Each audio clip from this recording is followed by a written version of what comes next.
അസ്സലാമു അലൈക്കും. എല്ലാവർക്കും അസാസ് ഫുഡ് മാജിക്കിലേക്ക് സ്വാഗതം. ഇന്ന് നിങ്ങൾക്കായി കൊണ്ടുവന്നിരിക്കുന്നത് ഫ്രൈഡ് ചിക്കൻ്റെ റെസിപ്പിയാണ്.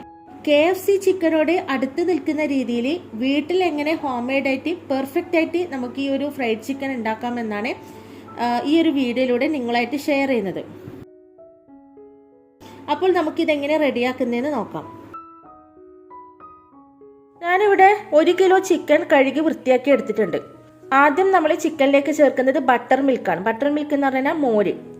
ചിലർ മോരിൽ തന്നെ കുറച്ച് സമയം ചിക്കൻ ഒന്ന് സോക്ക് ചെയ്ത് വെക്കും. നമ്മളിങ്ങനെ ചെയ്യുന്നില്ല. നമ്മൾ കുറച്ച് മോര് ഒഴിച്ച് കൊടുത്തതിന് ശേഷം മസാല അതിലേക്ക് തന്നെ ഇട്ടിട്ട് നമ്മുടെ ചിക്കൻ ഒന്ന് മാരിനേറ്റ് ചെയ്തെടുക്കുകയാണ് ചെയ്യുന്നത്. ഇഞ്ചി വെളുത്തുള്ളി പേസ്റ്റാണ് കുറച്ചധികം തന്നെ ചേർത്ത് കൊടുത്തിട്ടുണ്ട്. ഒരു 2 ചെറിയ സ്പൂൺ കാശ്മീരി ചില്ലി പൗഡർ ചേർത്ത് കൊടുത്തിട്ടുണ്ട്. അല്പം പാപ്രിക്ക പൗഡർ, അല്പം ബേസിൽ ലീവ്സ്, പാഴ്സലി ലീവ്സ്, തൈം. ഒരു ഡ്രൈ ഹെർബ്സ് ഒക്കെ നമ്മുടെ ചിക്കനിലേക്ക് ചേർക്കുമ്പോൾ ചിക്കന് നല്ല ടേസ്റ്റ് ആയിരിക്കും കേട്ടോ. ഇത് ചേർക്കാതെ ഒറിഗാനോയും കാശ്മീരി ചില്ലി പൗഡർ മാത്രം ഉപയോഗിച്ചിട്ട് നമുക്ക് ഫ്രൈഡ് ചിക്കൻ ഉണ്ടാക്കാവുന്നതാണ്. അല്പം ഒറിഗാനോയും കൂടി ചേർത്ത് കൊടുത്തിട്ടുണ്ട്. നമ്മൾ പിസയിലൊക്കെ ടോപ്പിംഗ് ആയിട്ട് ഉപയോഗിക്കുന്നതാണ് ഒറിഗാനോ. അല്പം ഓണിയൻ പൗഡർ ചേർത്ത് കൊടുത്തിട്ടുണ്ട്. ഓണിയൻ പൗഡറിന് പകരം നമുക്ക് സവാള അരച്ച് പേസ്റ്റാക്കിയത് നമുക്ക് ചേർത്ത് കൊടുക്കാവുന്നതാണ്. അല്പം കുരുമുളക് പൊടി, പാകത്തിന് ഉപ്പ്, ഓയിലും കൂടി ചേർത്ത് കൊടുത്തിട്ടുണ്ട്. ഇനി ഇതെല്ലാം കൂടിയിട്ട് നമ്മുടെ ചിക്കനിലേക്ക് നന്നായിട്ടൊന്ന് മിക്സ് ചെയ്തെടുക്കാം.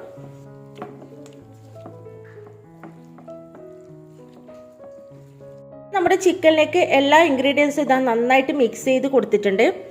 കുറച്ച് കാശ്മീരി ചില്ലി പൗഡറും കൂടി ഞാൻ ഇതിലേക്ക് ചേർത്തിട്ടുണ്ടായിരുന്നു. വീഡിയോയിൽ വിട്ടുപോയതാണ് കേട്ടോ.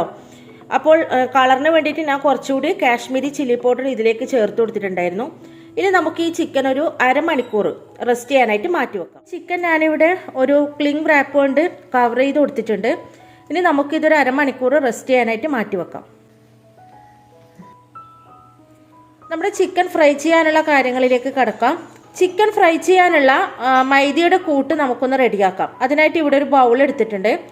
ഇതിലേക്ക് 1 കപ്പ് മൈദ ഇട്ട് കൊടുത്തിട്ടുണ്ട്. 1/2 കപ്പ് കോൺഫ്ലോർ ചേർത്ത് കൊടുത്തിട്ടുണ്ട്. അല്പം ഉപ്പ് ചേർത്ത് കൊടുക്കുന്നുണ്ട്. അല്പം ഓണിയൻ പൗഡർ ചേർത്ത് കൊടുത്തിട്ടുണ്ട്. ഒരു ചെറിയ സ്പൂൺ പാപ്രിക്ക പൗഡറും കൂടി ഇതിലേക്ക് ചേർത്ത് കൊടുത്തിട്ടുണ്ട്.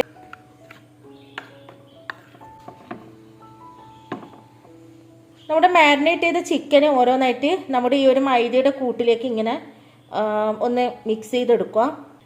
ഇങ്ങനെ ഒന്ന് ജസ്റ്റ് ഒന്ന് തട്ടിക്കൊടുക്കുക.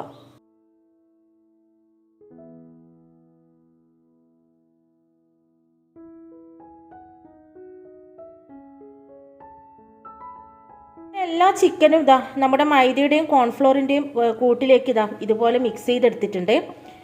അപ്പോൾ നമുക്കിതൊരു സൈഡിലേക്ക് മാറ്റി വെക്കാം. ബാക്കി മൈദയുടെയും കോൺഫ്ലോറിൻ്റെയും കൂട്ടാണ് കേട്ടോ. ഇത് നമുക്ക് ആവശ്യമുണ്ട്. അടുത്തതായിട്ട് ഇവിടെ ഒരു ബൗളിലേക്ക് നല്ല തണുത്ത പാൽ എടുത്തിട്ടുണ്ട് കേട്ടോ. അപ്പോൾ ഫ്രിഡ്ജിൽ വെച്ചിട്ട് നല്ല തണുപ്പോട് കൂടിയിട്ടുള്ള പാൽ തന്നെയാണ് ഈ ഒരു ഫ്രൈഡ് ചിക്കൻ ആവശ്യം. അപ്പോൾ ഈ ഒരു തണുത്ത പാലിലേക്ക് നമ്മൾ 1 മുട്ട നമ്മൾ ചേർത്ത് കൊടുക്കുന്നുണ്ട്. അല്പം ഉപ്പും കൂടി ചേർത്തിട്ട് ഈ ഒരു കൂട്ടിലാണ് നമ്മൾ ചിക്കൻ ഒന്ന് ഡിപ്പ് ചെയ്തെടുക്കുന്നത് കേട്ടോ. അപ്പോൾ നമ്മുടെ ചിക്കൻ ഡിപ്പ് ചെയ്തെടുക്കാനുള്ള ഒരു മിക്സാണ് ഇവിടെ റെഡിയാക്കുന്നത്. കുറച്ച് മൈദയും കോൺഫ്ലോറും കൂടി നമ്മൾ നേരത്തെ ബാക്കി വന്ന ഒരു മിക്സിലേക്ക് ഒന്ന് ചേർത്ത് കൊടുത്തിട്ടുണ്ട്. കാരണം നമ്മൾ വീണ്ടും ചിക്കൻ ഇതിലേക്കൊന്ന് ഒന്ന് മിക്സ് ചെയ്തെടുക്കുന്നുണ്ട്. അപ്പോൾ നമ്മൾ നേരത്തെ ഉള്ള ഒരു മിക്സ് പോരാ. അപ്പോൾ കുറച്ചുകൂടി മൈദയും കോൺഫ്ലോറും കൂടി ഇട്ട് കൊടുത്തിട്ടുണ്ട് കേട്ടോ. അപ്പോൾ കുറച്ച് ഉപ്പും കൂടി നമ്മൾ ഇതിലേക്ക് ചേർത്ത് കൊടുത്തിട്ടുണ്ട്. നമ്മൾ നേരത്തെ മാറ്റിവെച്ച ചിക്കൻ ഉണ്ടല്ലോ, അത് നമ്മുടെ ഈ ഒരു മൈദയുടെയും മുട്ടയുടെയും കൂട്ടിലേക്ക് ഒന്ന് ഡിപ്പ് ചെയ്തെടുക്കുക. ശേഷം നമ്മുടെ ഈ ഒരു മൈദയുടെയും കോൺഫ്ലോറിൻ്റെയും മിക്സിലേക്ക് ഒന്ന് മിക്സ് ചെയ്തെടുത്തതിന് ശേഷം ഇതുപോലെ ഒന്ന് കുടഞ്ഞു കൊടുക്കണം കേട്ടോ. വീണ്ടും നമ്മുടെ ഈ ഒരു മൈദയുടെയും കോൺഫ്ലോറിൻ്റെയും മിക്സിലേക്ക് മുക്കിയതിന് ശേഷം നന്നായിട്ടൊന്ന് ഇതുപോലെ ഒന്ന് തട്ടിക്കൊടുക്കുക.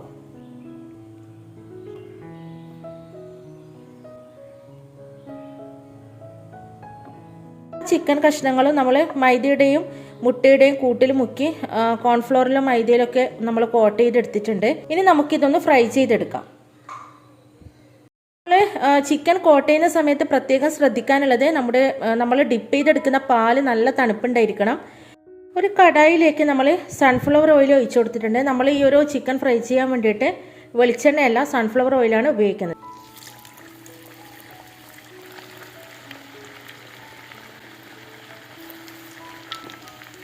ചിക്കൻ്റെ ഉള്ളൊക്കെ നന്നായിട്ട് വേവാനുണ്ട്.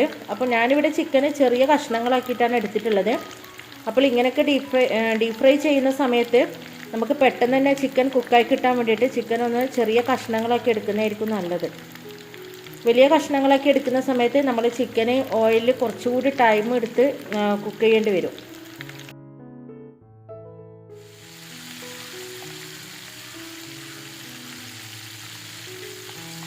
ചിക്കൻ ഫ്രൈ ചെയ്യുന്ന സമയത്ത് എണ്ണയുടെ ചൂട് വളരെ പ്രധാനമാണ്.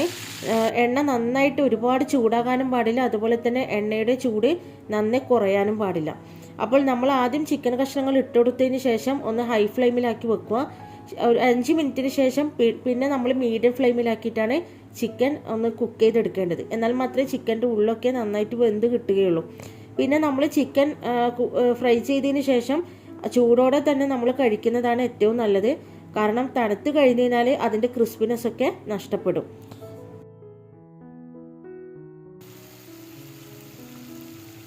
ബേസിൽ ലീവ്സ്, അതുപോലെയുള്ള ഓണിയൻ പൗഡർ, ഇതൊക്കെ ഇല്ലെങ്കിലും നമുക്ക് സിമ്പിളായിട്ട് തന്നെ വീട്ടിൽ ഒരു പാപ്രിക്ക പൗഡറും ഒറിഗാനോയും ഉണ്ടെങ്കിൽ വളരെ സിമ്പിളായിട്ട് ഇതേ രീതിയിൽ തന്നെ നമുക്ക് ഫ്രൈഡ് ചിക്കൻ വീട്ടിൽ ഉണ്ടാക്കാവുന്നതേ ഉള്ളൂ.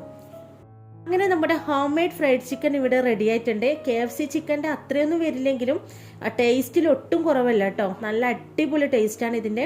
അപ്പോൾ എല്ലാവരും ഇതൊന്ന് ട്രൈ ചെയ്ത് നോക്കണം. പിന്നെ നിങ്ങളുടെ അഭിപ്രായങ്ങൾ കമൻസിലൂടെ അറിയിക്കാനും മറക്കരുത്.